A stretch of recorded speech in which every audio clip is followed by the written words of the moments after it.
اور مولانا محمد سعد صاحب الحمدللہ وہ عالمی تبلیغی جماعت کے کام کے فیصل کی حیثیت امیر کی حیثیت رکھتے ہیں، اور یہ عالمی شورا جو ہے مولانا سعد صاحب نے نہیں بنائی ہے بلکہ چند لوگوں نے آپس میں مل کر خود سے اعلان کیا ہے، اس لیے اسے خود ساختہ عالمی شورا کہا جاتا ہے۔ السلام علیکم ورحمۃ اللہ وبرکاتہ۔ ساتھ استقبال ہے آپ کا ہمارے یوٹیوب چینل دلی مرکز لائیو بیان میں۔ ہم امید کرتے ہیں کہ آپ سب حضرات خیریت سے ہوں گے۔ ہم آپ کو بتا دیں جو عالمی شورا ہے یہ حضرت جی مولانا سعد صاحب نے نہیں بنائی ہے، یہ کچھ ساتھیوں نے جو ہے آپس کے مشورے میں جو ہے خود اپنے آپ جو ہے عالمی شورا کو جو ہے طے کیا ہے۔ تو یہ ساتھیوں سنتے ہیں اس پوری آڈیو کے اندر کس طرح سے جو ہے بتایا گیا ہے کس طرح سے یہ عالمی شورا بنی ہے اور کن لوگوں نے جو ہے آپس میں مل کر بیٹھ کر اس عالمی شورا کو بنایا ہے۔ تو آئیے ساتھیوں سنتے ہیں اس آڈیو کو بہت دھیان اور توجہ سے، بہت اہم باتیں اس کے اندر بتائی گئی ہیں۔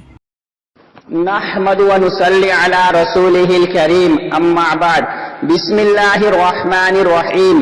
خود ساختہ عالمی شورا سے حضرت جی مولانا انعام الحسن صاحب، میاں جی محراب صاحب اور مزید دارالعلوم دیوبند کے فتوے کے بعد عالمی اجتماع بنگلہ دیش جنوری 2017 میں موجود تقریباً 110 ملکوں کی شورا کے منتخب کردہ عالمی امیر شیخ الحدیث حضرت جی مولانا محمد سعد صاحب دامت برکاتہم کی امارت سے مخالفت اور بغاوت کرنے پر چند عاجزانہ سوالات۔ نوٹ: تمام حضرات سے ہماری عاجزانہ درخواست ہے کہ یہ سارے سوالات اچھی طرح یاد کر کے مولانا محمد سعد صاحب اور عالمی مرکز نظام الدین کے خلاف جگہ جگہ جا کر لوگوں کو بدظن کرنے والوں کی من گھڑت باتوں کو سننے کے بجائے ان سے ان سوالوں کا اکرام کے ساتھ جواب طلب کرے۔ حضرت جی مولانا انعام الحسن صاحب نے اپنے انتقال کے بعد صرف اور صرف امیر طے کرنے کے لیے حضرت عمر رضی اللہ تعالیٰ عنہ کی اتباع کرتے ہوئے 10 نامزد افراد کو طے کیا تھا، جسے حاسدین نے حضرت جی مولانا انعام الحسن صاحب کے انتقال کے بعد تبلیغی جماعت کے کام کو لے کر چلنے والی شورا کا نام دیا۔ دوبارہ سنیں، حضرت جی مولانا انعام الحسن صاحب نے اپنے انتقال کے بعد صرف اور صرف امیر طے کرنے کے لیے حضرت عمر رضی اللہ تعالیٰ عنہ کی اتباع کرتے ہوئے 10 نامزد افراد کو طے کیا تھا، جسے حاسدین نے حضرت جی مولانا انعام الحسن صاحب کے انتقال کے بعد تبلیغی جماعت کے کام کو لے کر چلنے والی شورا کا نام دیا۔ نوٹ: مشورے میں شریک ہو کر دین کا نفع سامنے رکھتے ہوئے امیر کو صرف رائے دینے والے افراد کو اہل شورا کہتے ہیں۔ سنو، دھیان سے سنو، شورا کا شور مچاتے پھرتے ہو، معلوم ہے شورا کسے کہتے ہیں؟ مشورے میں شریک ہو کر دین کا نفع سامنے رکھتے ہوئے امیر کو صرف رائے دینے والے افراد کو اہل شورا کہتے ہیں۔ اور جو آج شورا کا شور مچا رہے نا، ان کا کوئی بھی امیر نہیں ہے، اور حدیث میں آتا ہے جس کا کوئی امیر نہ ہو اس کا امیر شیطان ہوتا ہے۔ حیات الصحابہ اردو کتاب جلد نمبر 2 باب امر خلافت کی صلاحیت رکھنے والے حضرات کے مشورے پر امر خلافت کو موقوف کر دینا، صفحہ نمبر 51، 52، 53 پر امیر بنانے کے متعلق تفصیل سے ذکر کیا گیا ہے۔ سوالات پڑھنے سے پہلے مطالعہ کر لیں، جس کا خلاصہ یہ ہے کہ حضرت عمر رضی اللہ تعالیٰ عنہ نے اپنے بعد صرف اور صرف امیر طے کرنے کے لیے 6 نامزد صحابہ کو طے کیا تھا کہ یہ 6 حضرات میرے انتقال کے بعد مشورے سے ایک امیر طے کر لے۔ پھر حضرت عمر رضی اللہ تعالیٰ عنہ کے انتقال کے بعد حضرت عبد الرحمن بن عوف رضی اللہ عنہ نے فیصل بن کر حضرت عثمان غنی رضی اللہ تعالیٰ عنہ کے ہاتھوں پر بیعت کی، تو سب نے بیعت کیا۔ نوٹ: یہ 6 نامزد صحابہ کا حضرت عثمان رضی اللہ تعالیٰ عنہ کے ساتھ یا حضرت عثمان رضی اللہ تعالیٰ عنہ کے بعد پوری سیرت میں عالمی شورا بنا کر باری باری فیصل بننا ثابت نہیں ہے۔ نوٹ: امیر مشورے میں صرف نامزد افراد سے رائے لینے کا پابند نہیں ہوتا۔ امیر مشورے میں صرف نامزد افراد سے رائے لینے کا پابند نہیں ہوتا، بلکہ عام سے عام ساتھی سے بھی رائے لے سکتا ہے۔ یہاں تک کہ حضور اکرم صلی اللہ علیہ وسلم اور صحابہ کے مشورے میں منافقین بھی شامل ہو کر رائے دیتے تھے، اور امیر کسی سے رائے لیے بغیر بھی فیصلہ کرنے کا حقدار ہوتا ہے، اور امیر کسی سے رائے لیے بغیر بھی فیصلہ کرنے کا حقدار ہوتا ہے، اور کسی سے رائے لیے بغیر فیصلہ کرنا یہ عمل بھی سیرت سے ثابت ہے۔ رائے دینے والوں کا کام صرف دین کا نفع سامنے رکھتے ہوئے امیر کو رائے دینا ہے، اور امیر کے انتقال کے بعد ایک امیر طے کرنا ہے، اور امیر جو بھی شریعت کے دائرے میں فیصلہ کر دے تو اجتماعیت کو قائم رکھنے کے لیے امیر کی اطاعت کرنا ہر ایک تبلیغی جماعت کا کام کرنے والوں کے ذمے فرض عین ہے۔ کیا ہے؟ فرض عین ہے، چاہے بات سمجھ میں آوے یا نہ آوے۔ دوبارہ سنیں، اور امیر جو بھی شریعت کے دائرے میں فیصلہ کر دے تو اجتماعیت کو قائم رکھنے کے لیے امیر کی اطاعت کرنا ہر ایک کام کرنے والے کے ذمے فرض عین ہے، چاہے بات سمجھ میں آوے یا نہ آوے۔ لیکن مشورے والے نامزد افراد باری باری فیصل بنے، یہ عمل صحابہ کی سیرت سے ثابت نہیں ہے۔ لیکن مشورے والے نامزد افراد باری باری فیصل بنے، یہ عمل صحابہ کی سیرت سے ثابت نہیں ہے۔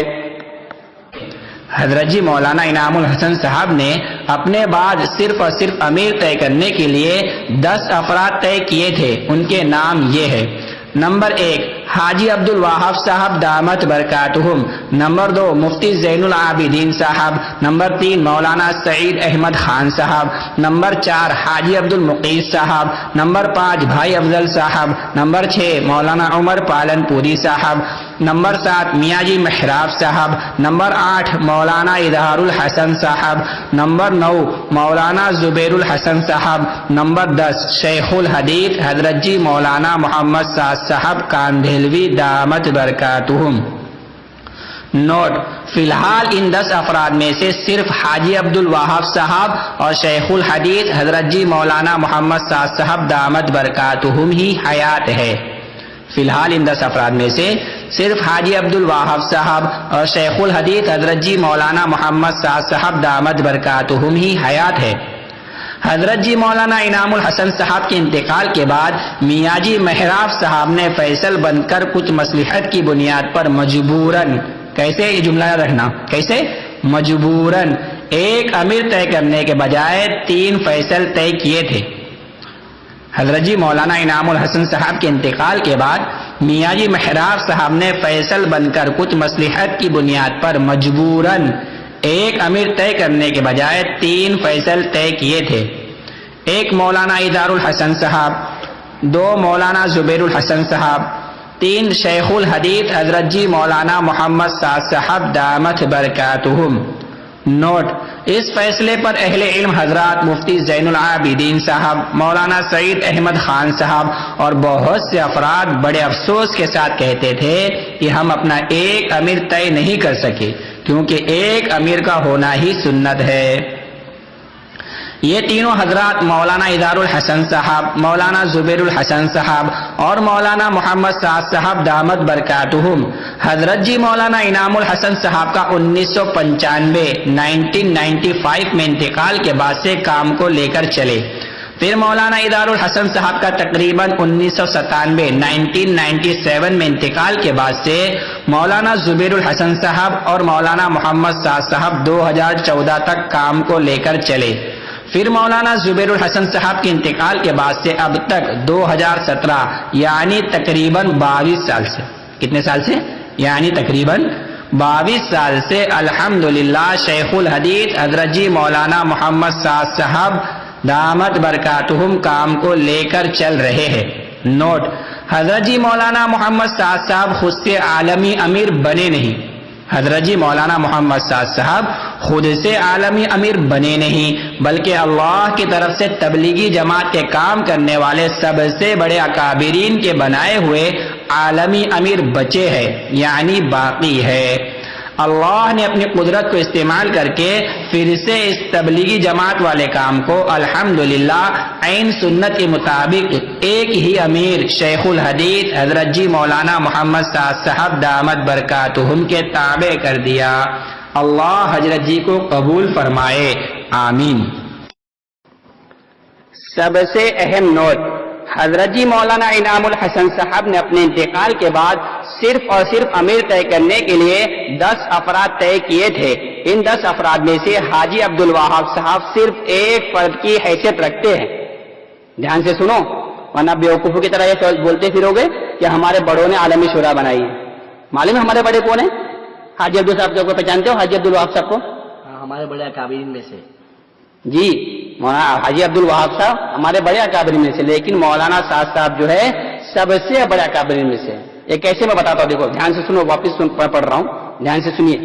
حضرت جی مولانا انعام الحسن صاحب نے اپنے انتقال کے بعد صرف اور صرف امیر طے کرنے کے لیے 10 افراد طے کیے تھے. ان 10 افراد میں سے حاجی عبد الوہاب صاحب صرف ایک فرد کی حیثیت رکھتے ہیں، اور میاں جی محراب صاحب کے فیصلے کے بعد سے یعنی تقریباً 22 سال سے مولانا محمد سعد صاحب الحمدللہ عالمی فیصل کی حیثیت رکھتے ہیں. اور مزید دارالعلوم دیوبند کے فتوے کے بعد عالمی اجتماع بنگلہ دیش جنوری 2017 میں موجود تقریباً 110 ملکوں کی شورا کے فیصلے کے بعد سے بھی مولانا محمد سعد صاحب الحمدللہ عالمی امیر کی حیثیت رکھتے ہیں. اس لیے اگر کسی بھی امور میں حاجی عبد الوہاب صاحب اور مولانا محمد سعد صاحب میں اختلاف ہوگا، اس لیے اگر کسی بھی امور میں حاجی عبد الوہاب صاحب اور مولانا محمد سعد صاحب میں اختلاف ہوگا تو اجتماعیت کو قائم رکھنے کے لیے کام کرنے والوں کے ذمہ فرض عین ہے کہ صرف اپنے عالمی امیر مولانا محمد سعد صاحب ہی کی اطاعت کرے، کیونکہ حضور اکرم صلی اللہ علیہ وسلم کا فرمان ہے، جس نے اپنے امیر کی اطاعت کی اس نے میری اطاعت کی، اور جس نے میری اطاعت کی اس نے اللہ کی اطاعت کی، اور جس نے اپنے امیر کی نافرمانی کی اس نے میری نافرمانی کی، اور جس نے میری نافرمانی کی اس نے اللہ کی نافرمانی کی. اور امیر طے کرنے کے لیے جس شخص کو طے کیا جائے، امیر کے بعد کے مقابلے میں اس شخص کی اطاعت کا شریعت میں کہیں بھی حکم نہیں ملتا. دوبارہ سنیے. اور امیر طے کرنے کے لیے جس شخص کو طے کیا جائے، امیر کے بعد کے مقابلے میں اس شخص کی اطاعت کا شریعت میں کہیں بھی حکم نہیں ملتا، بلکہ ایسے موقع پر اجتماعیت کو قائم رکھنے کے لیے صرف امیر کی اطاعت کا ہی شریعت میں حکم ملتا ہے. اور اللہ نے اجتماعیت کو قائم رکھنے کے لیے امیر کی اطاعت میں اتنی وسعت رکھی ہے کہ جب تک امیر حرام کام کرنے کا حکم نہ کرے تب تک حرام کام کو چھوڑ کر اس کی ہر باتوں کی اطاعت کرو.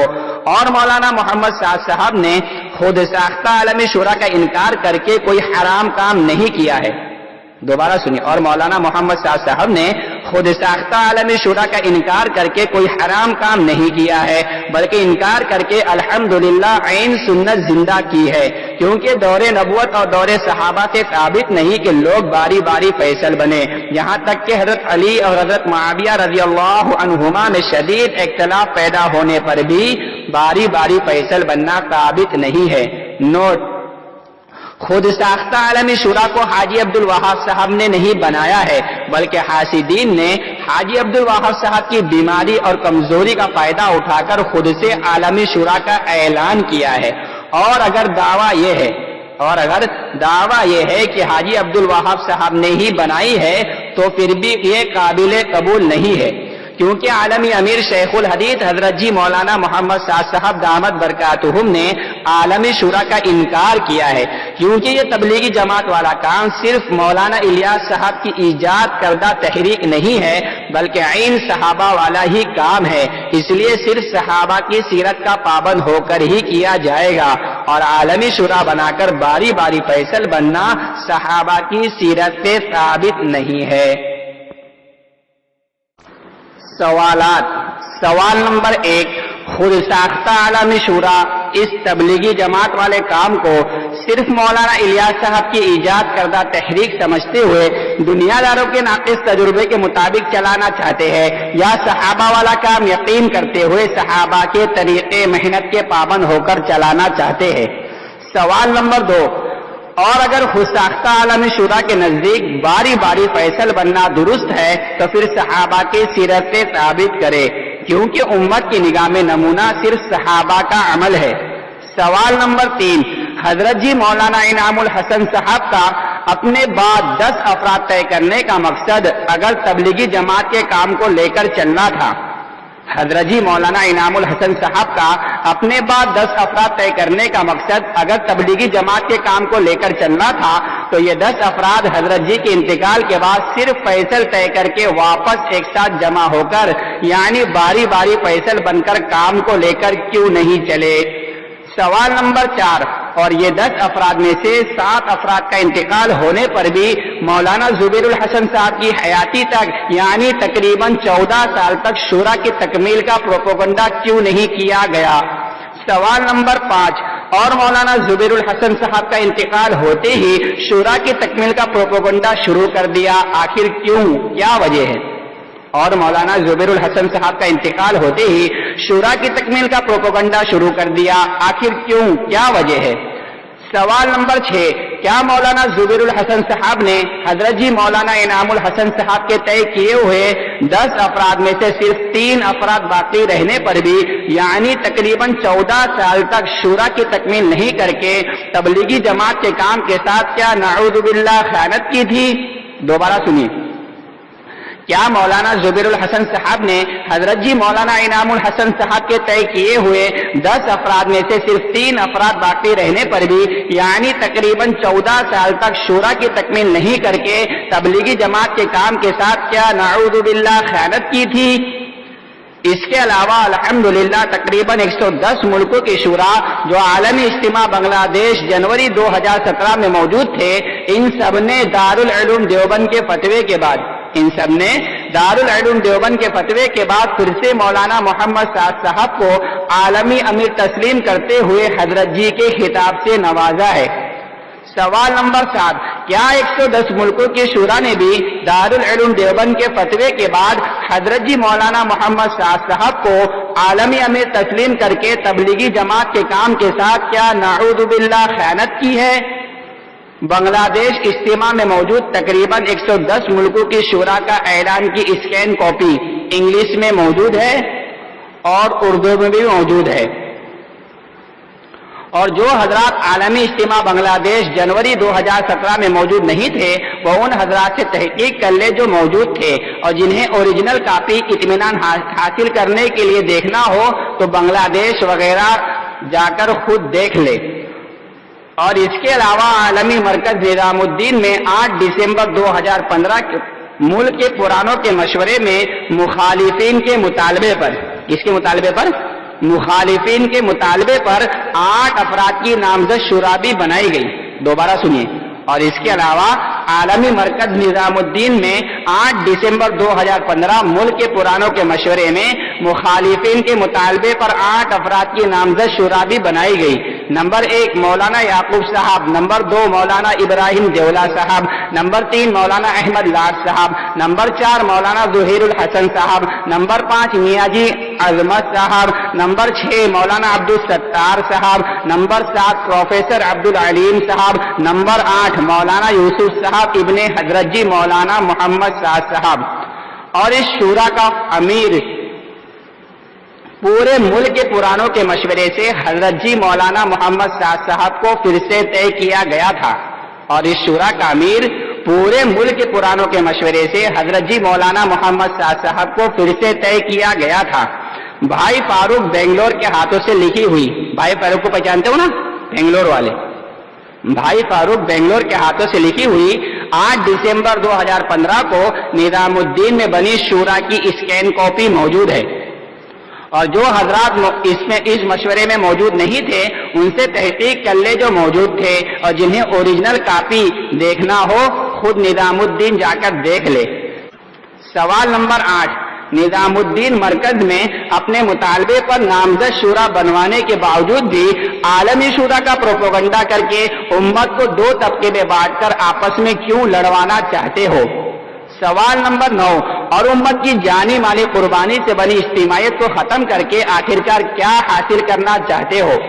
سوال نمبر 10، اگر خودساختہ عالمی شورا کے نزدیک حضرت جی مولانا انعام الحسن صاحب، میاں جی محراب صاحب اور اس کے علاوہ عالمی اجتماع بنگلہ دیش جنوری 2017 میں موجود تقریباً 110 ملکوں کی شورا نے دارالعلوم دیوبند کے فتوے کے بعد پھر سے مولانا محمد سعد صاحب پر عالمی تبلیغی جماعت کے کام کی ذمہ داری ڈال کر اگر نعوذ باللہ سب کے سب نے خیانت کی ہے تو پھر امانت دار کون ہے؟ دوبارہ سنیے، اگر خود ساختہ عالمی شورا کے نزدیک حضرت جی مولانا انعام الحسن صاحب، میاں جی محراب صاحب اور اس کے علاوہ عالمی اجتماع بنگلہ دیش جنوری 2017 میں موجود تقریباً 110 ملکوں کی شورا نے دارالعلوم دیوبند کے فتوے کے بعد پھر سے مولانا محمد سعد صاحب پر عالمی تبلیغی جماعت کے کام کی ذمہ داری ڈال کر اگر نعوذ باللہ سب کے سب نے خیانت کی ہے تو پھر امانت دار کون ہے؟ خود ساختہ عالمی شورا کسے کہتے ہیں آپ کو معلوم ہے؟ نہیں معلوم. آپ کو معلوم ہے؟ نہیں معلوم. آپ کو معلوم ہے؟ دیکھیے خود ساختہ عالمی شورا یعنی وہ عالمی شورا جسے کسی بھی بڑے اکابرین نے نہیں بنایا بلکہ چند لوگوں نے خود سے مل کر اعلان کیا ہے. کیونکہ حضرت جی مولانا انعام الحسن صاحب نے اپنے انتقال کے بعد امیر طے کرنے کے لیے 10 افراد طے کیے تھے. ان کے نام میں پہلے بھی گنوا چکا ہوں. ان میں سے ایک تھے حاجی عبد الوہاب صاحب، مفتی زین العابدین صاحب، مولانا سعید احمد خان صاحب، حاجی عبد المقیت صاحب، بھائی افضل صاحب، میاں جی محراب صاحب، مولانا عمر پالن پوری صاحب، مولانا اظہار صاحب، مولانا زبیر صاحب اور مولانا سعد صاحب. یہ 10 پر اعتماد کر کے میاں جی مولانا انعام الحسن صاحب نے امیر طے کرنے کے لیے ان کو منتخب کیا تھا. تو یہ 10 ہمارے بڑے اکابرین ہوئے اور پھر ان 10 نے آپسی مشورے سے مجبوراً کچھ مصلحت کی بنیاد پر ایک امیر طے کرنے کے بجائے 3 فیصل طے کیے تھے. ان میں ایک تھے مولانا اظہار الحسن صاحب، 2 مولانا زبیر صاحب، 3 مولانا محمد سعد صاحب. اب ان 3 میں سے 2 کا انتقال ہو چکا ہے، ایک مولانا اظہار اور مولانا زبیر صاحب کا. اب اکیلے واحد مولانا محمد سعد صاحب ہے جو صرف واحد تبلیغی جماعت کے کام کے عالمی فیصل کی حیثیت رکھتے ہیں. اس کے علاوہ جتنے بھی فرد تھے جو 10 میں سے سب کا انتقال ہو چکا ہے، صرف ایک واحد حاجی عبد الوہاب صاحب بچے ہیں جو صرف رائے دینے کی حیثیت رکھتے ہیں.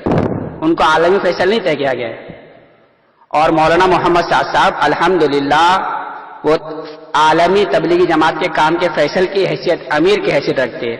اور یہ عالمی شورا جو ہے مولانا سعد صاحب نے نہیں بنائی ہے بلکہ چند لوگوں نے آپس میں مل کر خود سے اعلان کیا ہے، اس لیے اسے خود ساختہ عالمی شورا کہا جاتا ہے.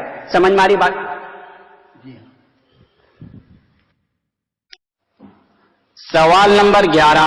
اپنے آپ کو پرانا، بڑا ذمہ دار اور تبلیغی جماعت کے کام کی نہج کا محافظ سمجھنے والے خود ساختہ عالمی شورا کے رہنماؤں کو حضرت جی مولانا انعام الحسن صاحب نے اپنے انتقال کے بعد صرف اور صرف امیر طے کرنے کے لیے جو 10 افراد طے کیے تھے ان میں مولانا ابراہیم دیولا صاحب اور مولانا احمد لار صاحب وغیرہ یعنی خود ساختہ عالمی شورا میں سے کسی ایک شخص کو بھی طے کیوں نہیں کیا؟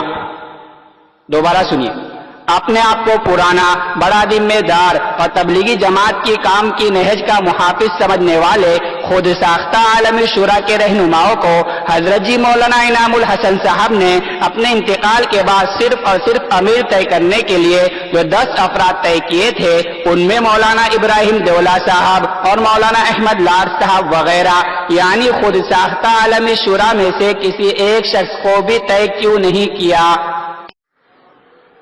سوال نمبر 12. کیا حضرت جی مولانا انعام الحسن صاحب کو معلوم نہیں تھا کہ مولانا محمد سعد صاحب تربیت یافتہ نہیں ہیں اور یہ اپنے آپ کو تبلیغی جماعت کے کام کا محافظ سمجھنے والوں نے اپنی پوری زندگی لگا کر کام کی نہج کو سمجھا ہے؟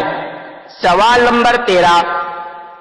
حضرت جی مولانا انعام الحسن صاحب نے اپنے انتقال کے بعد صرف اور صرف امیر طے کرنے کے لیے جو 10 افراد طے کیے تھے ان میں خود ساختہ عالمی شورا میں سے کسی ایک شخص کو بھی منتخب کیوں نہیں کیا اور مولانا محمد سعد صاحب کو منتخب کر لیا؟ آخر کیوں؟ کیا وجہ تھی؟ سوال نمبر 14. حضرت جی مولانا انعام الحسن صاحب نے اپنے انتقال کے بعد صرف اور صرف امیر طے کرنے کے لیے جو 10 افراد طے کیے تھے ان میں خود ساختہ عالمی شورا میں سے کسی ایک شخص کو بھی منتخب نہیں کیا اور مولانا محمد سعد صاحب کو منتخب کر کے حضرت جی مولانا انعام الحسن صاحب نے تبلیغی جماعت کے کام کے ساتھ کیا نعوذ باللہ خیانت کی تھی؟ دوبارہ سنیے.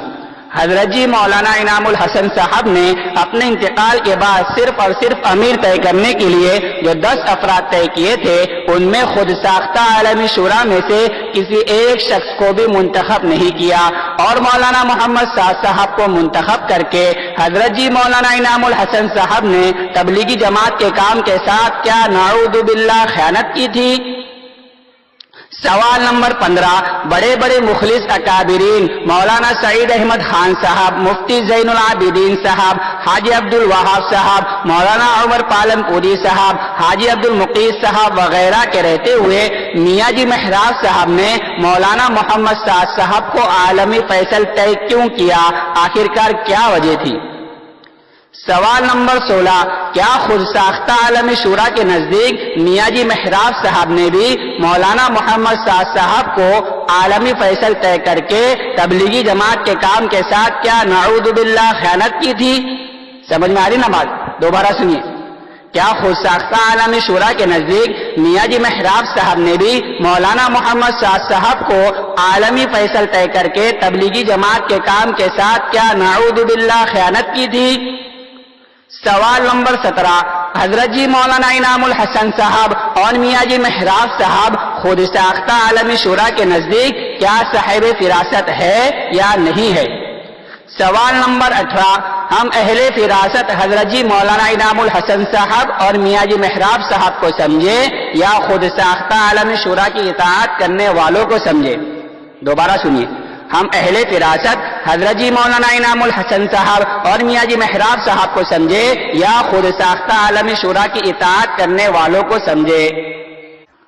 سوال نمبر 18، ہم اہل فراست حضرت جی مولانا انعام الحسن صاحب اور میاں جی محراب صاحب کو سمجھے یا خود ساختہ عالمی شورا کی اطاعت کرنے والوں کو سمجھے؟ سوال نمبر 19، اور اگر دعویٰ یہ ہے کہ حضرت جی مولانا انعام الحسن صاحب اور میاں جی محراب صاحب کی حیات تک مولانا محمد سعد صاحب کا عقیدہ وغیرہ درست تھا اور اب نعوذ باللہ گمراہ ہو چکے ہیں، دوبارہ سنیے، اور اگر دعویٰ یہ ہے کہ حضرت جی مولانا انعام الحسن صاحب اور میاں جی محراب صاحب کی حیاتی تک مولانا محمد سعد صاحب کا عقیدہ وغیرہ درست تھا اور اب نعوذ باللہ گمراہ ہو چکے ہیں، تو پھر چندرپول، سنبھل، سمستی پور اور حال ہی میں دہلی، پنجاب وغیرہ کے اجتماعات میں موجود اور دوسرے ممالک کے اجتماعات میں موجود حضرت جی مولانا محمد سعد صاحب دامت برکاتہم کا بیان سن کر مطمئن ہونے والے عوام اور بڑے بڑے مفتیان کرام سارے کے سارے کیا گمراہ اور جاہل ہے؟ سوال نمبر 20، اور خصوصاً عالمی اجتماع بنگلہ دیش جنوری 2017 میں موجود تقریباً سارے عالم سے آئے ہوئے 40-50 لاکھ عوام اور تقریباً 110 ملکوں کی شورا اور تقریباً سارے عالم سے آئے ہوئے 35-40 ہزار علماء جس میں عرب و عجم کے بڑے بڑے مفتیان کرام، قاسمی، ندوی اور مظاہری وغیرہ سب شامل تھے۔ ان سب نے دارالعلوم دیوبند کے فتوے کے بعد مولانا محمد سعد صاحب کو پھر سے اپنا عالمی امیر تسلیم کرتے ہوئے حضرت جی کے خطاب سے نواز کر کیا جہالت کا ثبوت پیش کیا ہے؟ اور اس کے علاوہ تقریباً روزانہ عالمی مرکز نظام الدین میں سارے عالم سے آنے والے تبلیغی جماعت کا کام کرنے والے بڑے بڑے ذمہ دار اور بڑے بڑے مفتیان کرام خود ساختہ عالمی شورا کے نزدیک سب کے سب کیا شخصیت پرست، گمراہ اور جاہل ہے؟ نوٹ: دارالعلوم دیوبند کے طلباء اور اساتذہ جن کا تعلق تبلیغی جماعت کے کام سے ہے، ان میں سے 95% لوگ مولانا محمد سعد صاحب کی باتوں سے الحمدللہ مطمئن ہیں، اور جو اساتذہ مولانا محمد سعد صاحب کی باتوں کی مخالفت کرتے ہیں ان میں سے زیادہ تر اساتذہ کو تبلیغی جماعت کا کام اب تک شرح صدر نہیں ہوا ہے، اس لیے تبلیغی جماعت کے کام کے ساتھ ذرہ برابر بھی مناسبت نہیں ہے، اور جنہیں تبلیغی جماعت کا کام شرح صدر نہ ہو ان کے لیے یہ کہنا کہ تبلیغ والے صحابہ کے قتال کے فضائل کو اپنے کام پر استعمال کر کے غلو کرتے ہیں، یہ کوئی نئی اور افسوس کرنے کی بات نہیں ہے۔ مثلا ابتدائی دور میں مولانا اشرف علی تھانوی صاحب جیسے بڑے علماء نے تبلیغی جماعت کے کام کے متعلق کہا تھا کہ الیاس نے امت میں یہ کام شروع کر کے فتنہ پیدا کر دیا کہ یہ جاہل میواتی دین کے تبلیغ کیسے کریں گے، لیکن جب اللہ نے مولانا اشرف علی تھانوی صاحب پر تبلیغی جماعت کا کام انشراح کر دیا تو کہا الیاس نے یاس کو آس یعنی نا امیدی کو امید میں بدل دیا۔ اور دارالعلوم دیوبند کے بعد اساتذہ کو تبلیغی جماعت کا کام شرح صدر نہ ہونے پر تبلیغی جماعت کے کام سے ذرہ برابر بھی مناسبت نہیں ہے، اس کی بنیادی دلیل یہ ہے۔ اور دارالعلوم دیوبند کے بعد اساتذہ کو تبلیغی جماعت کا کام شرح صدر نہ ہونے پر تبلیغی جماعت کے کام سے ذرہ برابر بھی مناسبت نہیں ہے، اس کی بنیادی دلیل یہ ہے کہ اگر ذرہ برابر بھی تبلیغی جماعت کے کام سے مناسبت ہوتی تو عالمی مرکز نظام الدین کے طے کیے ہوئے شریعت کے مطابق شرائط یعنی پردے کے اہتمام میں اپنے محرم کے ساتھ مستورات کی جماعت میں جانے کے متعلق ناجائز کا فتویٰ نہیں دیتے، حالانکہ مستورات کی جماعت کے ذریعے الحمدللہ سارے عالم میں خیر وجود میں آ رہا ہے، جس کے انکار کی ذرہ برابر بھی گنجائش نہیں ہے۔ اور اس فتنے کے دور میں بالغ لڑکیوں کو اسکول کالج میں جانے کے متعلق جواز کا فتویٰ یعنی جائز کا فتویٰ دیتے ہیں، حالانکہ اس سے سارے عالم میں شر وجود میں آ رہا ہے، جس کے انکار کی ذرہ برابر بھی گنجائش نہیں ہے۔ یہ فتویٰ دارالعلوم دیوبند کی ویب سائٹ پر موجود ہے www.daruliftadeoband.com www.daruliftadeoband.com www.daruliftadeoband.com سمجھ میں آ رہی نا بات؟ اور اس کے علاوہ حضرت جی مولانا محمد سعد صاحب کی باتوں سے مطمئن ہو کر عالمی مرکز نظام الدین کی ماتحتی میں تبلیغی جماعت کا کام کرنے والے دارالعلوم دیوبند کے طلبہ کے سب سے بڑے ذمہ دار کا اس سال ممنوع داخلہ کیا گیا ہے۔ اور اسی طرح حضرت جی مولانا محمد سعد صاحب کی باتوں سے مطمئن ہو کر عالمی مرکز نظام الدین کی ماتحتی میں تبلیغی جماعت کا کام کرنے والے دارالعلوم دیوبند کے چند مخلص اساتذہ کا بھی اخراج کیا گیا ہے۔ اور اسی طرح حضرت جی مولانا محمد سعد صاحب کی باتوں سے مطمئن ہو کر عالمی مرکز نظام الدین کی ماتحتی میں تبلیغی جماعت کا کام کرنے والے دارالعلوم دیوبند کے چند مخلص اساتذہ کا بھی اخراج کیا گیا ہے۔ جنہیں یقین نہیں آتا وہ خود اپنی ذات سے دارالعلوم دیوبند میں جا کر تبلیغی جماعت کا کام کرنے والے صرف طلبہ سے ہی تحقیق کرے۔ کس سے تحقیق کرنا ہے؟ صرف طلبہ سے، ابھی طلبہ میں سے بھی ان طلبہ سے جو تبلیغی جماعت کے کام میں ہے۔ اس بات کو ذہن میں رکھنا، سمجھ میں آ رہی بات؟ کیونکہ موجودہ دور میں دارالعلوم دیوبند کے زیادہ تر اساتذہ تبلیغی جماعت کے کام میں نہیں ہے، اور جو مخلص اساتذہ تبلیغی جماعت کے کام میں تھے ان میں سے بعض کا اخراج کیا گیا ہے۔ اور دارالعلوم دیوبند کے وہ اساتذہ جنہیں تبلیغی جماعت کے کام کے متعلق شرح صدر نہ ہونے پر تبلیغی جماعت کے کام سے ذرہ برابر بھی مناسبت نہیں ہے، اس لیے ان سے تبلیغی جماعت کے کام اور اس کے عالمی امیر شیخ الحدیث حضرت جی مولانا محمد سعد صاحب کی باتوں کے متعلق تحقیق کر کے عالمی مرکز نظام الدین اور اس کے عالمی امیر شیخ الحدیث حضرت جی مولانا محمد سعد صاحب کی مخالفت اور بغاوت کرنا تبلیغی جماعت کے کام کے ساتھ بہت بڑی خیانت کرنا ہے اور اپنے آپ کو بہت بڑے دھوکے میں مبتلا کرنا یقینی ہے، کیونکہ امت کی جانی مالی قربانی سے بنی اجتماعیت کو ختم کرنا بہت بڑا گناہ ہے، اور قیامت کے دن یہ عذر اللہ کے وہاں قابل قبول نہ ہوگا کہ ہمیں اس کا صحیح علم نہیں تھا۔ نوٹ: موجودہ حالات کے اعتبار سے تبلیغی جماعت کے عالمی امیر مولانا محمد سعد صاحب کی باتوں کے متعلق تحقیق کرنا تبلیغی جماعت کے کام کا بہت ہی اہم مسئلہ ہے۔ نوٹ: حضرت جی مولانا محمد سعد صاحب کی ساری باتیں جن پر دارالعلوم دیوبند کا فتویٰ ہے الحمدللہ وہ اکثر باتیں معتبر تفسیر کی کتابوں میں موجود ہے، اور حضرت جی کی کوئی بھی بات تفسیر بالرائے نہیں ہے، لیکن فتویٰ دینے والوں کو تبلیغی جماعت کا کام شرح صدر نہ ہونے پر تبلیغی جماعت کے کام سے ذرہ برابر بھی مناسبت نہیں ہے، اس لیے انہیں تفسیر بالرائے لگتی ہے۔ سمجھ میں آ رہی نا بات؟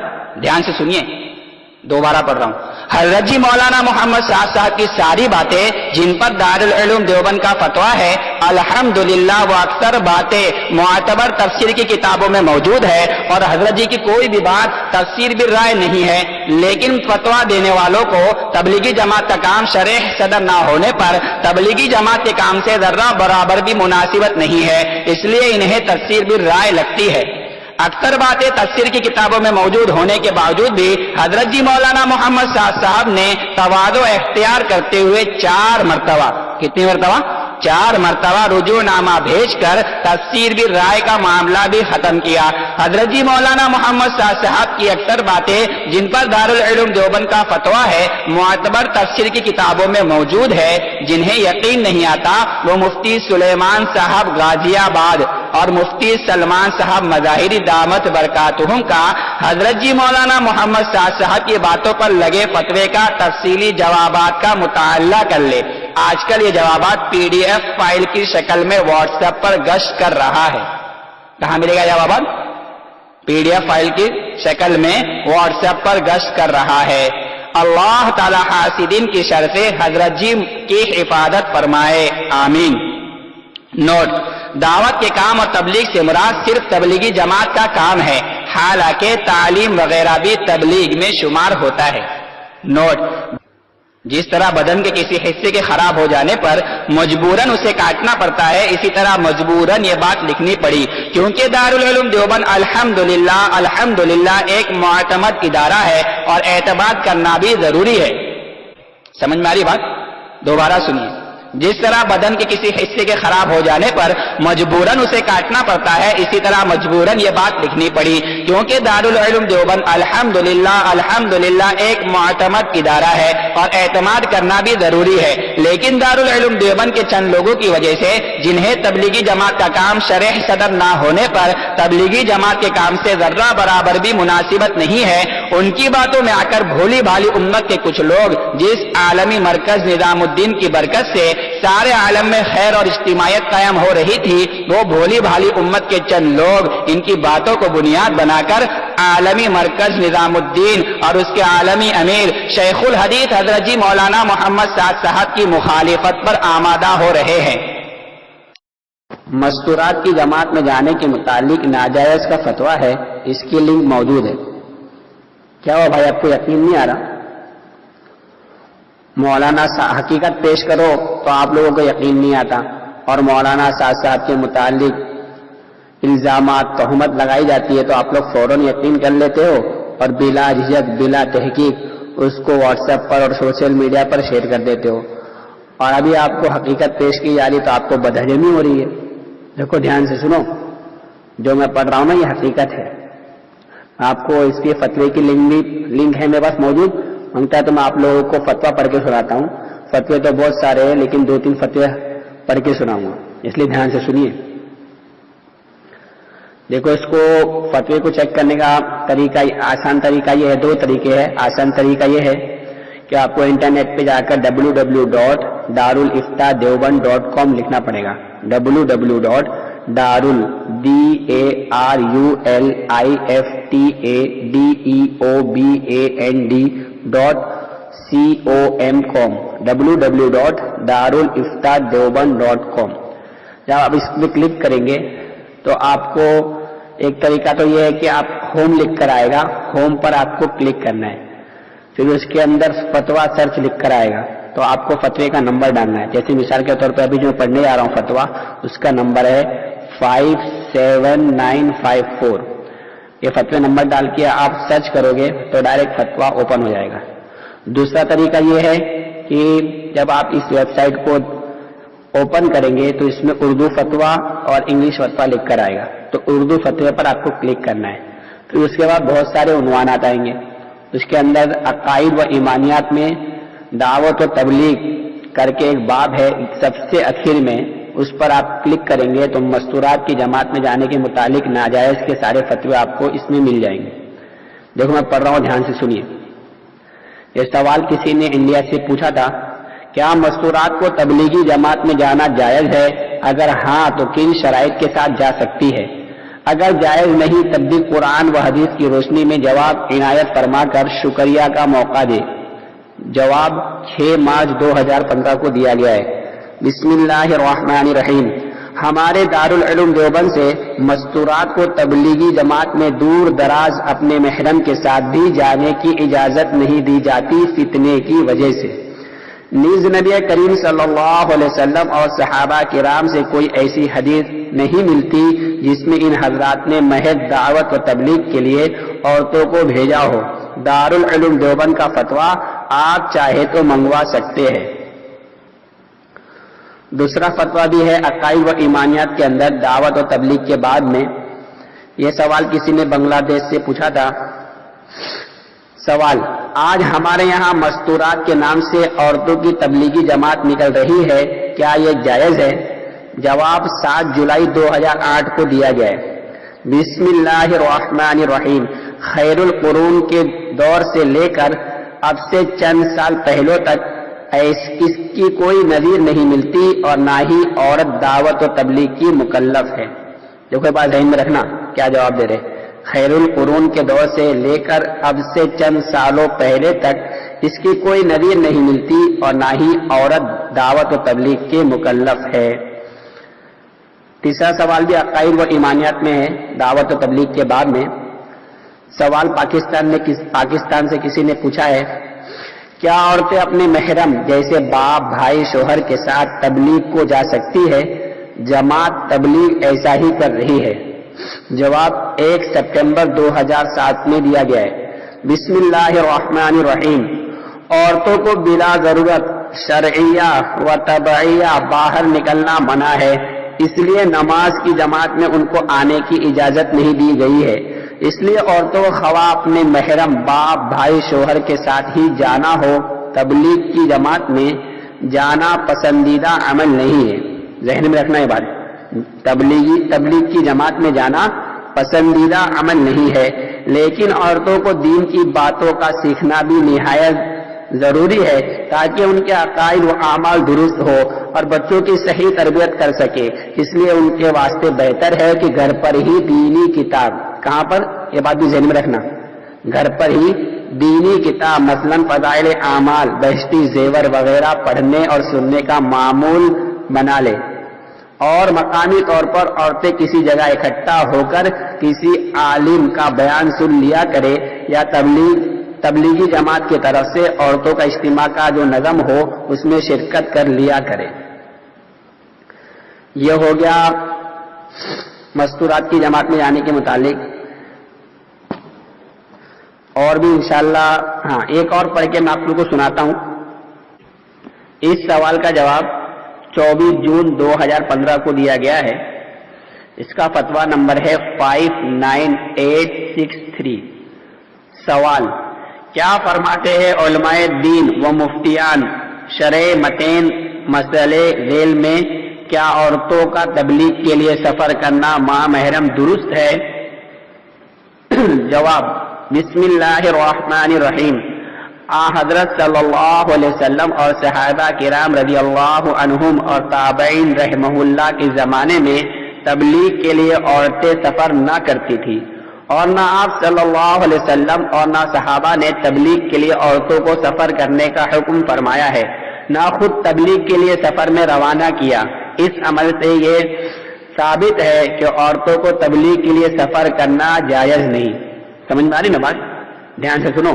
اس عمل سے ثابت ہے کہ عورتوں کو تبلیغ کے لیے سفر کرنا جائز نہیں.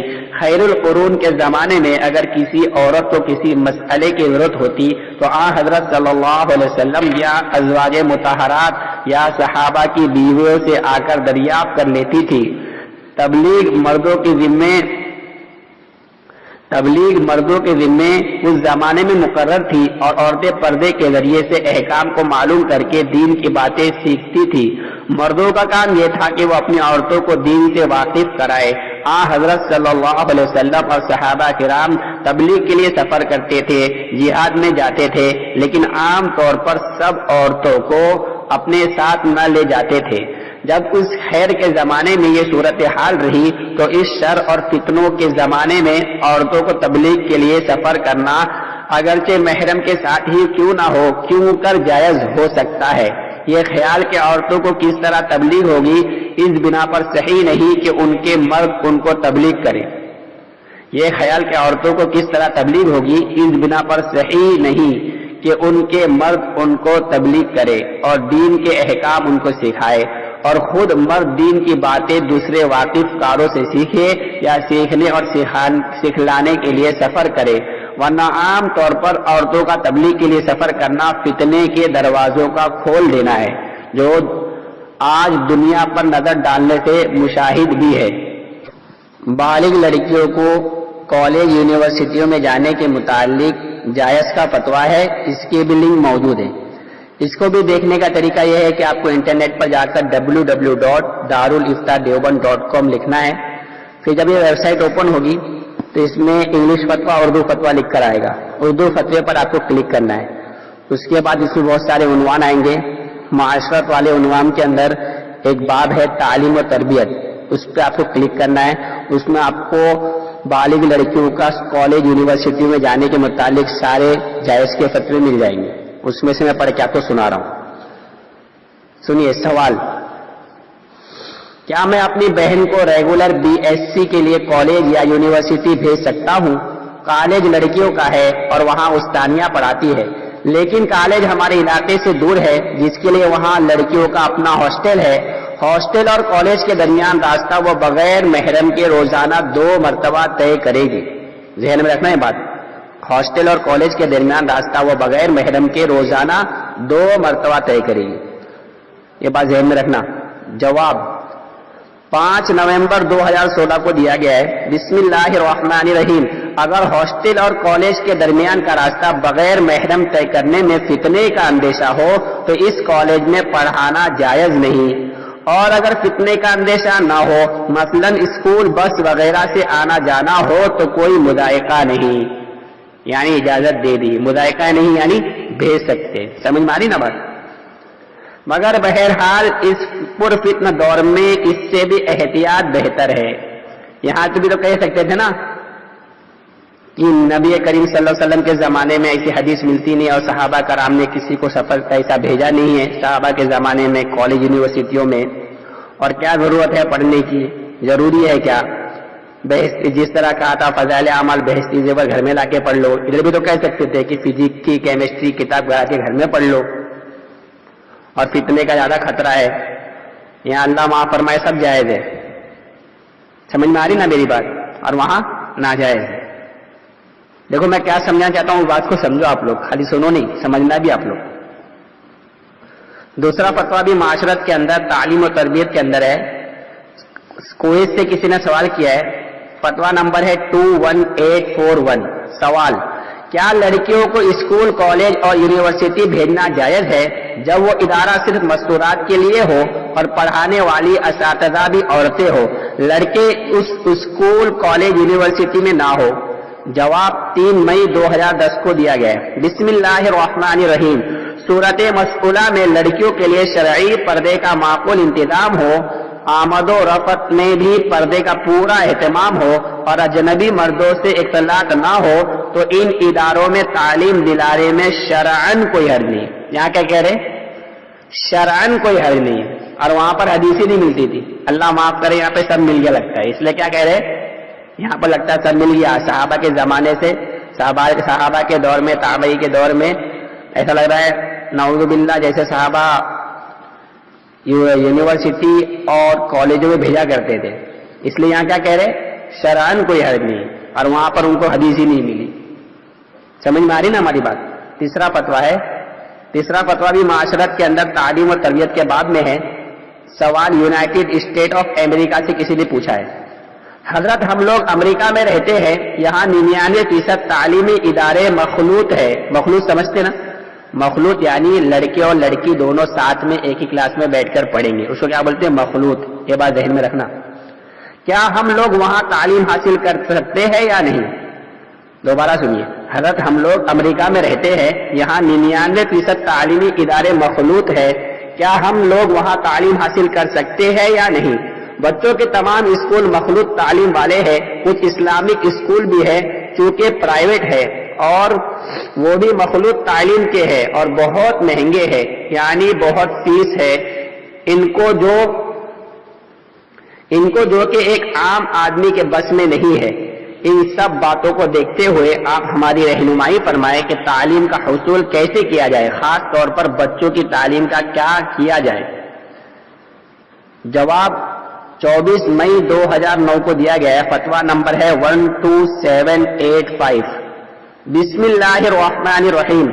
اگر کسی دوسرے ملک میں جہاں مخلوط تعلیم نہیں ہوتی ہو وہاں بھیج سکتے ہو تو وہاں بھیج دے، یا پھر اپنے یہاں اسکول میں پڑھائے یعنی اجازت دے دیے.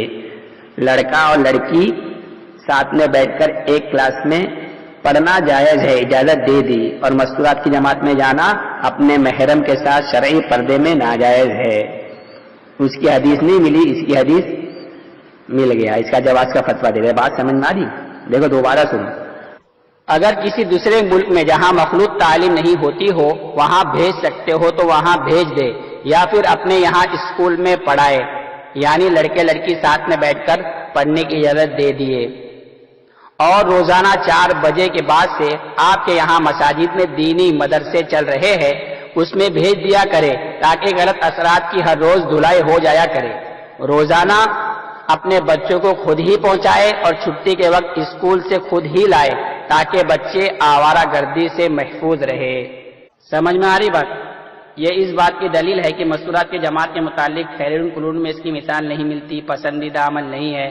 ناجائز کا فتویٰ دینا اور بالغ لڑکیوں کو اسکول یونیورسٹی میں جانے کے متعلق شرعاً کوئی حرج نہیں، کوئی مذائقہ نہیں وغیرہ کا فتویٰ دینا. اور ایک بات ذہن میں رکھنا کہ کالج یونیورسٹی میں بالغ لڑکیوں کو ہی جاتی ہے، ورنہ یہ کہتے پھرو گے کہ وہ چھوٹی بچیوں کے متعلق فتویٰ تھا. یہ سارے فتوے اس بات کی واضح دلیل ہے کہ دارالعلوم دیوبند کے یہ مفتیان کرام کو تبلیغی جماعت کے کام سے ذرہ برابر بھی مناسبت محبت نہیں ہے، ورنہ ایسا فتویٰ ہرگز نہیں دیتے. ایسے مفتیان کرام کی باتوں کو بنیاد بنا کر مولانا سعد صاحب کی مخالفت کرنا میرے نزدیک تو انتہائی جہالت ہے. آپ لوگ خالی بولتے پھرتے ہو مولانا سعد صاحب کے متعلق دیوبند کا فتویٰ ہے، دیوبند کا فتویٰ ہے. ایسے بولتے ہو جیسا معلوم ہوتا ہے جبرائیل علیہ السلام وحی لے کر آئے. بھائی جا کر تحقیق تو کرو کہ فتویٰ دینے والوں کا تبلیغی جماعت کے متعلق نظریات کیا ہے. آپ لوگوں کو صرف یہ معلوم ہوگا کہ مولانا سعد صاحب پر دیوبند کا فتویٰ لگا ہے. کیا آپ کو معلوم ہے کیا فتویٰ ہے؟ آپ کو نہیں معلوم. چند لوگوں کو چھوڑ کر ساری دنیا کے علماء اور مفتیان کرام مولانا سعد صاحب کی اطاعت میں کام کر رہے. یہ سب کیا جاہل ہے؟ ان کو شریعت کا علم نہیں ہے؟ شریعت کا علم صرف آپ لوگوں کو ہے. لوگوں نے مولانا سعد صاحب پر کیا کیا الزامات تہمت لگائی، لیکن وہ اللہ کے بندے نے اب تک اپنی دفاع میں ایک لفظ نہیں بولا اور نہ ہی کسی کی غیبت کی. ہائے میں تمہیں کیسے سمجھاؤں. بہرحال اللہ پوری امت کو حق سمجھا دے. میری بات آپ لوگ کو سمجھ میں آ رہی نا؟ مولانا سعد صاحب پر فتویٰ لگانے والے مفتیان کرام کا تبلیغ کے متعلق یہ خیالات، یہ نظریات ہیں اور ان کی باتوں پر آپ یقین کر رہے ہو. میں کیا کہنا چاہ رہا ہوں آپ میری بات سمجھ رہے ہیں نا؟ نوٹ: دارالعلوم دیوبند کے وہ اساتذہ جنہیں تبلیغی جماعت کا کام شرح صدر نہ ہونے پر تبلیغی جماعت کے کام سے ذرہ برابر بھی مناسبت نہیں ہے، ان کے نزدیک عالمی مرکز نظام الدین کے طے کیے ہوئے شریعت کے مطابق شرائط یعنی پردے کے اہتمام میں اپنے محرم کے ساتھ مستورات کی جماعت میں جانے کے متعلق ناجائز کا فتویٰ دیتے ہیں. اور اس فتنے کے دور میں بالغ لڑکیوں کو اسکول کالج میں جانے کے متعلق جواز کا فتویٰ یعنی جائز کا فتویٰ دیتے ہیں. ایسے دارالعلوم دیوبند کے اساتذہ کی باتوں کو بنیاد بنا کر خود ساختہ عالمی شورا کی اطاعت کرتے ہوئے حضرت جی مولانا انعام الحسن صاحب، میاں جی مہراج صاحب اور دارالعلوم دیوبند کے فتوے کے بعد عالمی اجتماع بنگلہ دیش جنوری 2017 میں موجود تقریباً 110 ملکوں کی شورا کے منتخب کردہ عالمی امیر شیخ الحدیث حضرت جی مولانا محمد سعد صاحب اور عالمی مرکز نظام الدین سے مخالفت اور بغاوت کرنا بہت بڑی حماقت اور جہالت ہے. اللہ کے واسطے، اللہ کے واسطے، اللہ کے واسطے، اللہ کے واسطے تھوڑا عقل کا استعمال کر کے صحیح تحقیق کر لے اور استخارہ کر کے سچے دل سے فیصلہ کرے. اللہ تعالیٰ کی ذات سے پوری امید ہے حق شرح صدر فرمائیں گے. نوٹ: دارالعلوم دیوبند میں موجودہ دور میں 3 قسم کے اساتذہ ہیں. نمبر 1، زیادہ تر اساتذہ وہ ہے جنہیں تبلیغی جماعت کا کام شرح صدر ہونے کی بنیاد پر الحمدللہ تبلیغی جماعت کے کام سے مناسبت رکھتے ہیں، لیکن تعلیم، تصنیف اور دیگر دینی خدمات وغیرہ کی مصروفیات کی وجہ سے تبلیغی جماعت کے کام میں نہیں ہے، لہذا تبلیغی جماعت کے کام کا اہم مسئلے کی تحقیق ان سے نہیں کی جائے گی. 2، بعض اساتذہ وہ ہے جو تعلیم، تصنیف اور دیگر دینی خدمات وغیرہ کے ساتھ ساتھ الحمدللہ تبلیغی جماعت کے کام میں بھی ہے، لیکن ان کی تعداد موجودہ دور میں چند گنتی کے لوگ کی ہے، لہذا تبلیغی جماعت کے کام کے اہم مسئلے کی تحقیق صرف ان سے ہی کی جائے گی۔ 3، بعض اساتذہ وہ ہے جنہیں تبلیغی جماعت کا کام شرح صدر نہ ہونے کی بنیاد پر تبلیغی جماعت کے کام سے ذرہ برابر بھی مناسبت نہیں ہے، لہذا ان سے تبلیغی جماعت کے کام کے کسی بھی مسئلے میں ہرگز تحقیق نہیں کی جائے گی۔ سمجھ میں آ رہی بات؟ دیکھو دوبارہ سنیے، بہت اہم بات ہے۔ دارالعلوم دیوبند میں موجودہ دور میں 3 قسم کے اساتذہ ہے۔ نمبر 1، زیادہ تر اساتذہ وہ ہے جنہیں تبلیغی جماعت کا کام شرح صدر ہونے کی بنیاد پر الحمدللہ تبلیغی جماعت کے کام سے مناسبت رکھتے ہیں، لیکن تعلیم، تصنیف اور دیگر دینی خدمات وغیرہ کی مصروفیات کی وجہ سے تبلیغی جماعت کے کام میں نہیں ہے، لہذا تبلیغی جماعت کے کام کا اہم مسئلے کی تحقیق ان سے نہیں کی جائے گی۔ 2، بعض اساتذہ وہ ہے جو تعلیم، تصنیف اور دیگر دینی خدمات وغیرہ کے ساتھ ساتھ الحمدللہ تبلیغی جماعت کے کام میں بھی ہے، لیکن ان کی تعداد موجودہ دور میں چند گنتی کے لوگ کی ہے، لہذا تبلیغی جماعت کے کام کے اہم مسئلے کی تحقیق صرف ان سے ہی کی جائے گی۔ 3، بعض اساتذہ وہ ہے جنہیں تبلیغی جماعت کا کام شرح صدر نہ ہونے کی بنیاد پر تبلیغی جماعت کے کام سے ذرہ برابر بھی مناسبت نہیں ہے، لہذا ان سے تبلیغی جماعت کے کام کے کسی بھی مسئلے میں ہرگز تحقیق نہیں کی جائے گی۔ نوٹ: کسی بھی بات کو تحقیق کرنے کا بنیادی اصول یہ ہے کہ جو جس لائن کا ماہر علم والا ہو، جو جس لائن کا ماہر علم والا ہو، ان سے ہی اس لائن کے علم کی تحقیق کی جائے گی۔ مثلا اگر کسی کو کپڑے کی تجارت شروع کرنا ہو تو کپڑے کے ماہر تاجر سے ہی صرف تحقیق کی جائے گی، برتن والے تاجر سے ہرگز تحقیق نہیں کی جائے گی۔ اسی طرح تبلیغی جماعت کے کام کے مسئلے میں تبلیغی جماعت کا کام کرنے والے ماہر علم والے سے ہی صرف تحقیق کی جائے گی، اور جنہیں تبلیغی جماعت کا کام شرح صدر نہ ہونے پر تبلیغی جماعت کے کام سے ذرہ برابر بھی مناسبت نہیں ہے، ان سے تبلیغی جماعت کے کام کے کسی بھی مسئلے کی تحقیق ہرگز نہیں کی جائے گی۔ یہ ساری باتیں بہت ہی مجبور ہو کر لکھنی پڑی، یہ ساری باتیں بہت ہی مجبور ہو کر لکھنی پڑی۔ نوٹ: دعوت کا کام اور تبلیغ سے مراد صرف تبلیغی جماعت کا کام ہے، حالانکہ تعلیم وغیرہ بھی تبلیغ میں شمار ہوتا ہے۔ نوٹ: دارالعلوم دیوبند کے وہ اساتذہ جنہیں تبلیغی جماعت کا کام اب تک شرح صدر نہ ہونے پر تبلیغی جماعت کے کام سے ذرہ برابر بھی مناسبت نہیں ہے، اللہ تعالیٰ کی بارگاہ میں ہماری دعا ہے کہ سارے اساتذہ کو تبلیغی جماعت کا کام انشراح فرما کر تبلیغی جماعت کے کام سے جوڑ کر پوری امت کو ان سے استفادہ حاصل کرنے کی توفیق عطا فرمائے، آمین۔ سوال نمبر 21، حضرت جی مولانا انعام الحسن صاحب میاں جی محراب صاحب کے منتخب کردہ عالمی فیصل اور دارالعلوم دیوبند کے فتوے کے بعد عالمی اجتماع بنگلہ دیش جنوری 2017 میں موجود تقریباً 110 ملکوں کی شورا کے منتخب کردہ عالمی امیر شیخ الحدیث حضرت جی مولانا محمد سعد صاحب کو ہم اپنا بڑا ذمہ دار مان کر ان کی اطاعت کریں، یا خود ساختہ عالمی شورا کے رہنماؤں کو ہم اپنا بڑا ذمہ دار مان کر ان کی اطاعت کریں۔ نوٹ: مشورے میں شریک ہو کر دین کا نفع سامنے رکھتے ہوئے امیر کو صرف رائے دینے والے افراد کو اہل شورا کہتے ہیں۔ یہ بات پہلے بھی آ چکی ہے آپ کے ذہن میں نا جی۔ مشورے میں شریک ہو کر دین کا نفع سامنے رکھتے ہوئے امیر کو صرف رائے دینے والے افراد کو اہل شورا کہتے ہیں۔ سوال نمبر 22، اگر باری باری فیصل بننا شریعت سے ثابت ہوتا تو مفتی زین العابدین صاحب، مولانا سعید احمد خان صاحب وغیرہ اور بہت سارے اکابرین 3 فیصل طے ہونے پر بڑے افسوس کے ساتھ یہ کیوں کہتے ہیں کہ ہم اپنا ایک امیر طے نہیں کر سکے اور ایک امیر کا ہونا ہی سنت ہے؟ اور اگر باری باری فیصل بننا درست ہے تو صحابہ کی سیرت سے ثابت کرے، کیونکہ امت کی نگاہ میں نمونہ صرف صحابہ کا عمل ہے، اس لیے امت کسی بھی بڑے سے بڑے شخصیات کے عمل پر جمع نہیں ہوگی بلکہ صحابہ کے عمل پر ہی مجتمع ہوگی، اور اگر کسی شخصیات کے عمل پر مجتمع ہوگی تو بھی کچھ مدت کے لیے ہوگی۔ اگر خود ساختہ عالمی شورا اس دعوت والے کام کو صحابہ والا کام یقین نہیں کرتے تو پھر اپنے رہنماؤں کے ناقص تجربے کے مطابق جیسا دل چاہے ویسا کرے، کیونکہ تنظیم کا کام لوگوں کے ناقص تجربے کے تابع ہوتا ہے. سمجھ میں آ رہی بات؟ جی. کیونکہ تنظیم کا کام لوگوں کے ناقص تجربے کے تابع ہوتا ہے اور صحابہ والا کام صحابہ کی سیرت کے تابع ہوتا ہے.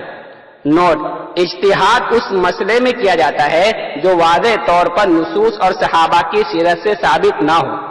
اجتہاد اس مسئلے میں کیا جاتا ہے جو واضح طور پر نصوص اور صحابہ کی سیرت سے ثابت نہ ہو، اور ایک امیر طے کرنا واضح طور پر دور نبوت دور صحابہ سے ثابت ہے. اس لیے صحابہ کا عمل جو واضح طور پر صحابہ کی سیرت سے ثابت ہو، اس کے مقابلے میں کسی بھی بڑے سے بڑے اکابرین کے عمل کو درگزر کر کے پوری امت کو صحابہ کی سیرت پر لانا، یہ اس دعوت کے کام کا عین مقصد ہے. دوبارہ سنیے: اجتہاد اس مسئلے میں کیا جاتا ہے جو واضح طور پر نصوص اور صحابہ کی سیرت سے ثابت نہ ہو، اور ایک امیر طے کرنا واضح طور پر دور نبوت دور صحابہ سے ثابت ہے. اس لیے صحابہ کا عمل جو واضح طور پر صحابہ کی سیرت سے ثابت ہو، اس کے مقابلے میں کسی بھی بڑے سے بڑے اکابرین کے عمل کو درگزر کر کے پوری امت کو صحابہ کی سیرت پر لانا، یہ اس دعوت کے کام کا عین مقصد ہے. دیکھیے، یہاں پر ایک بات یہ سمجھنا ہے کہ اللہ نے دور نبوت اور دور صحابہ یعنی شریعت میں کام کو ایک امیر کے تابع رکھا ہے. اس میں بہت بڑی حکمت ہے. مثلا اگر کسی گاؤں، کسی شہر یا کسی علاقے کے اندر ایک بادشاہ، ایک مکھیا، ایک وزیر یعنی ایک MLA اور ایک صدر بنانے کے بجائے 2، 4، 5 بنا دیا جائے گا تو اس میں اختلاف ہو جائے گا. مثلا ایک کہے گا کہ بھائی فلاں ضرورت ہے سڑک بناؤ، ایک کہے گا بھائی فلاں ضرورت ہے اسپتال بناؤ، ایک کہے گا بھائی فلاں ضرورت ہے وہ کرو. تو اس سے کیا ہوگا؟ امت جو خیر وجود میں آنے والی ہے یعنی سڑک کی اور اسپتال کی، وہ ساری خیر سے اختلاف کی وجہ سے محروم ہو جائے گی. نہ سڑک بنے گی نہ اسپتال بنے گا. تو میرا کہنے کا مطلب یہ ہے کہ جب دنیا کا چھوٹا سے چھوٹا کام 2 مکھیا، 2 صدر، 2 وزیر، 2 MLA، 2 نگر سیوک کے تابع نہیں چل سکتا، تو جو تبلیغی جماعت کا عالمی کام ہے وہ 2، 4، 10، 15 فیصل کے تابع کیسے چل سکتا ہے؟ اگر خدا نہ خواستہ عالمی شورا کو تسلیم بھی کر لیا جاوے تو کیا ہوگا؟ پوری امت کے اندر انتشار اور زیادہ ہو جائے گا. ابھی جو اختلاف موجودہ چل رہا ہے تو کچھ بھی نہیں، اس سے زیادہ بڑھ جائے گا. ایک کہیں گے بھائی منتخب حدیث کی تعلیم کرو، دوسرے کہیں گے ارے بھائی اس کا تو مشورہ ہی نہیں ہوا ہے. ایک کہیں گے مسجد میں لا کر بات کرو، یہ تو صحابہ کا عمل ہے، دوسرے کہیں گے بھائی اس کا تو مشورہ نہیں ہوا ہے. ایک کہیں گے کہ بھائی گھر کے اندر قرآن کا حلقہ لگاؤ، دوسرا بولے گا بھائی یہ کہاں سے نیا کام شروع کر دیا. تو کیا گا؟ امت اور شدید اختلاف میں جائے گی. ابھی تو امت کو بولنے کا موقع نہیں مل رہا ہے کہ فلانا امیر صاحب نے کہا ہے. جب باری باری فیصل 15 جن کو منایا جائے گا، 13، 15 جو عالمی شورا نے آج کل وجود جو دیا ہے اپنے طور سے، اگر ان کو تسلیم کر لیا جائے گا، ابھی تو امت یہ نہیں کہہ رہی کہ فلانا امیر صاحب نے کہا ہے. پھر کیا کہے گی کہ بھائی فلانی بھی تو بڑے ہیں، فلانی بھی تو بڑے ہیں، ہم تو ان کے تابع، ہم تم کے تابع. اور کیا ہو جائے گا؟ امت کے اندر شدید اختلاف ہو جائے گا. ابھی جو اختلاف موجودہ ہے نا وہ بہت مختصر ہے، اور اگر عالمی شورا کو تسلیم کر لیا جائے گا اور باری باری فیصل بننا شروع ہو جائے گا تو لوگ کیا کریں گے؟ رب چاہی سے من چاہی اور نفس چاہی پر چلنے لگیں گے. جس کو جو اچھا لگے گا اس کی مان لے گا. بھائی اس کی بات کچھ اچھی لگی تو اس کی مان لیا، اس کی بات کچھ اچھی لگی تو اس کی مان لیا، اس کی بات کچھ اچھی لگی تو اس کی مان لیا. اور کیا جائے گا؟ امت کے اندر اختلاف بڑھ جائے گا. اس لیے جو ہے نا اللہ نے شریعت کے اندر جو ایک امیر کو رکھا ہے اس میں بہت بڑی حکمت ہے. اللہ کرے کہ ہم کو اس بات سمجھ میں آ جائے. میری بات سمجھ میں آ رہی ہے آپ لوگوں؟ اللہ آپ لوگوں کو سمجھا دے. سوال نمبر 23. خود ساختہ عالمی شورا کے نزدیک اگر باری باری فیصل بننا درست ہے تو امت میں شدید اختلاف پیدا ہونے کے باوجود حضرت علی اور حضرت معاویہ رضی اللہ عنہما باری باری فیصل کیوں نہیں بنے؟ کیا خود ساختہ عالمی شورا کو صحابہ سے بھی زیادہ شریعت کا علم ہے؟ سوال نمبر 24. اگر عالمی دعوت والے کام کی ذمہ داری ایک فرد پر ڈالی نہیں جا سکتی تو دور نبوت دور صحابہ میں باری باری فیصل کیوں نہیں بنتے تھے؟ سوال نمبر 25. کیا دور نبوت اور دور صحابہ میں ایک فرد پر عالمی دعوت والے کام کی ذمہ داری ڈالنا ہمارے لیے رہبری نہیں ہے؟ خود ساختہ عالمی شورا حضور اکرم صلی اللہ علیہ وسلم اور صحابہ سے بھی زیادہ کیا شریعت کے اصول اور کام کے نفع کو سمجھتے ہیں؟ سوال نمبر 26، خود ساختہ عالمی شورا کے نزدیک دور صحابہ میں ایک امیر کا ہونا صرف دور صحابہ کے لیے مخصوص تھا یا صحابہ کا عمل قیامت تک کے لیے نمونہ ہے؟ دوبارہ سنیے، خود ساختہ عالمی شورا کے نزدیک دور صحابہ میں صرف ایک امیر کا ہونا صرف دور صحابہ کے لیے مخصوص تھا یا صحابہ کا عمل قیامت تک کے لیے نمونہ ہے؟ سوال نمبر 27، حضور اکرم صلی اللہ علیہ وسلم اور صحابہ کی سیرت سے ثابت کرو کہ شورا کی اطاعت کا حکم ہے اور امیر کی اطاعت کا حکم نہیں ہے؟ سوال نمبر 28، کیا حضور صلی اللہ علیہ وسلم نے نہیں فرمایا کہ جس جماعت کا امیر نہیں ہوتا اس جماعت کا امیر شیطان ہوتا ہے؟ سوال نمبر 29، کیا خود ساختہ عالمی شورا اپنا امیر شیطان کو بنانے پر راضی ہو گئے ہیں؟ سوال نمبر 30، کیا خود ساختہ عالمی شورا حضور اکرم صلی اللہ علیہ وسلم کا فرمان بھول چکے ہیں کہ جس نے اپنے امیر کی اطاعت کی اس نے گویا میری اطاعت کی، اور جس نے میری اطاعت کی اس نے اللہ کی اطاعت کی، اور جس نے اپنے امیر کی نافرمانی کی اس نے گویا میری نافرمانی کی، اور جس نے میری نافرمانی کی اس نے اللہ کی نافرمانی کی؟ اس تعلق سے اگر کہیں امیر کو شورا کی اطاعت کا حکم یا لوگوں کو شورا کی اطاعت کا حکم ہے تو سیرت سے ثابت کرے۔ اس تعلق سے اگر کہیں امیر کو شورا کی اطاعت کا حکم یا لوگوں کو شورا کی اطاعت کا حکم ہے تو سیرت سے ثابت کرے۔ سوال نمبر 31، خود ساختہ عالمی شورا کے رہنماؤں کو اگر امیر بننے کی خواہش نہیں، خود ساختہ عالمی شورا کے رہنماؤں کو اگر امیر بننے کی خواہش نہیں تو واپس آ کر حضرت جی مولانا انعام الحسن صاحب اور میاں جی محراب صاحب کے منتخب کردہ عالمی فیصل اور مزید دارالعلوم دیوبند کے فتوے کے بعد عالمی اجتماع بنگلہ دیش جنوری 2017 میں موجود تقریباً 110 ملکوں کی شورا کے منتخب کردہ عالمی امیر شیخ الحدیث حضرت جی مولانا محمد سعد صاحب کی اطاعت میں اجتماعیت کے ساتھ کام کرتے ہوئے اپنے اخلاق، وسعت قلبی اور اپنے امیر نہ بننے کے شوق کا اظہار کیوں نہیں کرتے؟ ایک اہم گزارش، حضرت جی مولانا انعام الحسن صاحب، میاں جی محراب صاحب اور دارالعلوم دیوبند کے فتوے کے بعد عالمی اجتماع بنگلہ دیش جنوری 2017 میں موجود تقریباً 110 ملکوں کی شورا کے فیصلے سے یہ بات ثابت ہو گئی کہ خود ساختہ عالمی شورا کے رہنماؤں میں تبلیغی جماعت کے کام کو صحیح نہج کے ساتھ لے کر چلنے کی صلاحیت نہیں ہے، اور شیخ الحدیث حضرت جی مولانا محمد سعد صاحب میں تبلیغی جماعت کے کام کو صحیح نہج کے ساتھ لے کر چلنے کی دیگر سارے اکابرین سے زیادہ الحمدللہ صلاحیت ہے۔ اس لیے حضرت جی مولانا انعام الحسن صاحب نے اپنے بعد امیر طے کرنے کے لیے جو 10 افراد طے کیے تھے ان میں مولانا محمد سعد صاحب کو منتخب کیا، اور میاں جی محراب صاحب نے حضرت جی مولانا محمد سعد صاحب کو عالمی 3 فیصل میں سے ایک عالمی فیصل منتخب کیا، اور دارالعلوم دیوبند کے فتوے کے بعد عالمی اجتماع بنگلہ دیش جنوری 2017 میں موجود تقریباً 110 ملکوں کی شورا نے پھر سے اپنا عالمی امیر تسلیم کیا، اور دیگر سارے اکابرین میں سے کسی کو بھی منتخب اور تسلیم نہیں کیا۔ نوٹ: خود ساختہ عالمی شورا کے رہنماؤں سے زیادہ پرانے اور زیادہ قربانی دینے والے حضرات ہمارے علاقوں میں موجود ہوں گے، حالانکہ امت کی نگاہ میں ہمارے علاقوں کے ذمہ داروں کا شمار بڑے اکابرین میں نہیں ہوتا بلکہ عام ساتھیوں میں ہوتا ہے، کیونکہ ان کی نسبت براہ راست عالمی مرکز نظام الدین سے جڑی ہوئی نہیں ہے بلکہ اپنے اپنے علاقوں سے جڑی ہوئی ہے، اور خود ساختہ عالمی شورا کے رہنماؤں کا امت کی نگاہ میں شمار بڑے اکابرین میں ہوتا تھا کیونکہ ان کی نسبت براہ راست عالمی مرکز نظام الدین سے جڑی ہوئی تھی، اور اب خود ساختہ عالمی شورا کے رہنماؤں کی نسبت عالمی مرکز نظام الدین سے کٹ چکی ہے، اس لیے خود ساختہ عالمی شورا کے رہنماؤں کا امت کی نگاہ میں شمار بڑے اکابرین میں نہیں ہوتا تھا بلکہ ہمارے علاقوں کے ساتھیوں کی طرح ان کا شمار بھی اب عام ساتھیوں میں ہوتا ہے۔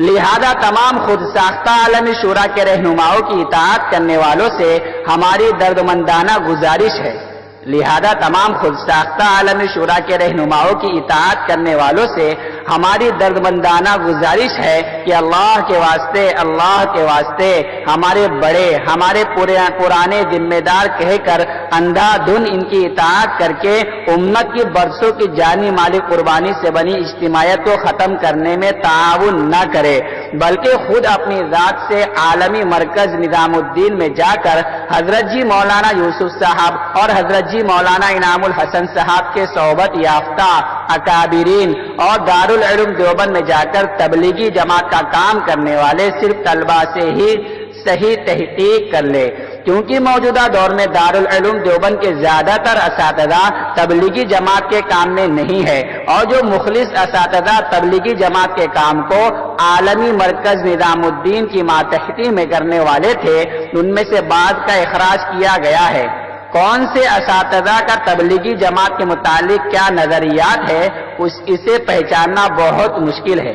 کون سے اساتذہ کا تبلیغی جماعت کے کام کے متعلق کیا نظریات ہے اسے پہچاننا بہت مشکل ہے، اس لیے تبلیغی جماعت کا کام کرنے والے صرف طلبہ سے ہی تحقیق کرے، اور دارالعلوم دیوبند کے وہ اساتذہ جنہیں تبلیغی جماعت کے کام کے متعلق شرح صدر نہ ہونے پر تبلیغی جماعت کے کام سے ذرہ برابر بھی مناسبت نہیں ہے، ان کے نزدیک شریعت کے مطابق شرائط یعنی پردے کے اہتمام میں اپنے محرم کے ساتھ مستورات کی جماعت میں جانے کے متعلق ناجائز کا فتویٰ دیتے ہیں، اور اس فتنے کے دور میں بالغ لڑکیوں کو اسکول کالج میں جانے کے متعلق جواز کا فتویٰ یعنی جائز کا فتویٰ دیتے ہیں۔ یہ فتویٰ دارالعلوم دیوبند کی ویب سائٹ پر موجود ہے www.daruliftadeoband.com۔ نوٹ: یہ دارالعلوم دیوبند کی وہی ویب سائٹ ہے جس پر مولانا محمد سعد صاحب کی باتوں کے متعلق فتویٰ شائع کیا گیا تھا۔ سمجھ میں آ رہی بات؟ ورنہ آپ لوگ یہ بولتے پھرو گے کہ یہ اسلام کے دشمن یہود اور نصارہ کی ویب سائٹ ہے۔ سمجھ میں آ رہی نا بات؟ ایسے دارالعلوم دیوبند کے اساتذہ سے تبلیغی جماعت کے کام اور ان کے عالمی امیر شیخ الحدیث حضرت جی مولانا محمد سعد صاحب کی باتوں کے متعلق تحقیق کر کے عالمی مرکز نظام الدین اور اس کے عالمی امیر شیخ الحدیث حضرت جی مولانا محمد سعد صاحب کی مخالفت اور بغاوت کرنا تبلیغی جماعت کے کام کے ساتھ بہت بڑی خیانت کرنا ہے، اور اپنے آپ کو بہت بڑے دھوکے میں مبتلا کرنا یقینی ہے، کیونکہ امت کی جانی مالی قربانی سے بنی اجتماعیت کو ختم کرنا بہت بڑا گناہ ہے، اور قیامت کے دن یہ عذر اللہ کے وہاں قابل قبول نہ ہوگا کہ ہمیں اس کا صحیح علم نہیں تھا۔ نوٹ: عالمی مرکز نظام الدین میں سینکڑوں کی تعداد میں ہمیشہ مقیم اکابرین الحمدللہ موجود رہتے۔ عالمی مرکز نظام الدین میں سینکڑوں کی تعداد میں ہمیشہ مقیم اکابرین الحمدللہ موجود رہتے ہیں۔ ان سینکڑوں کی تعداد میں سے صرف گنتی کے 10-12 نے کتنے؟ گنتی کے صرف 10-12 نے عالمی مرکز نظام الدین کو چھوڑا ہے۔ یہ بات آپ لوگ ذہن میں رکھنا، ورنہ یہ بولتے پھر ہوگے کہ سب نظام الدین خالی ہو گیا۔ اللہ معاف فرمائے، آج وہاں پر یہ حال ہے کہ نظام الدین میں قیام کرنے کی جگہ نہیں ملتی۔